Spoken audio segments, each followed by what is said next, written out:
Super Bomb Rush!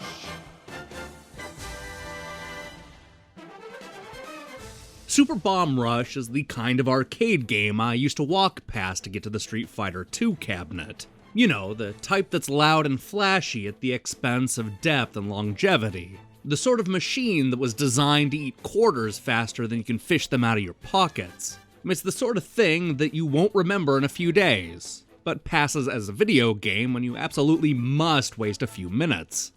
Super Bomb Rush is an updated version of Simon, the 1978 electronic game based on memorizing color patterns. The conceit here is that you're expected to defuse a series of bombs by pressing a list of buttons. It starts out with the usual up, down, left, and right, but quickly adds the enter key just to be tricky. While this may sound easy, I assure you that it won't take long for everything to spiral out of control. Super Bomb Rush adds a new wrinkle after every few stages, each designed to make your job just a little harder. Early on, we're introduced to red arrows, which require players to press the opposite direction.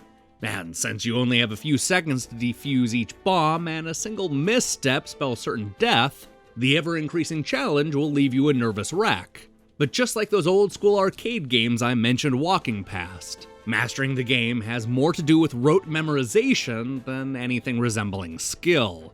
With only a few minor exceptions, the progression plays out the same way every single time.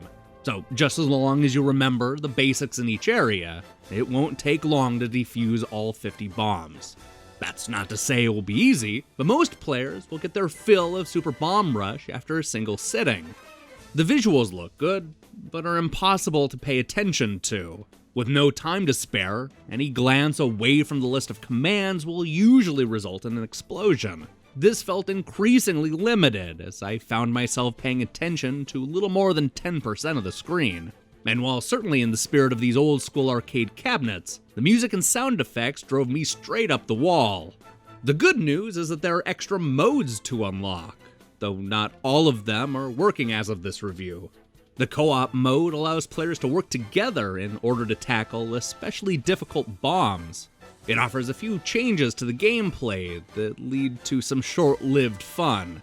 But sadly, neither the Beat Rush mode nor the Versus mode are currently working. I suspect the competitive mode could add some much-needed variety to the game, but it will all come down to the execution. In its current state, Super Bomb Rush is the kind of game I would have plunked a few quarters into as I waited for the Street Fighter line to dissipate. The concept is simple and shallow, the type of thing that doesn't take long to wear out its welcome. It's a fast-paced time waster, but the $8 asking price feels a bit steep given the barebones package. Then again, it's a lot less stressful than sitting through the Hurt Locker. Hi, thanks for watching our review.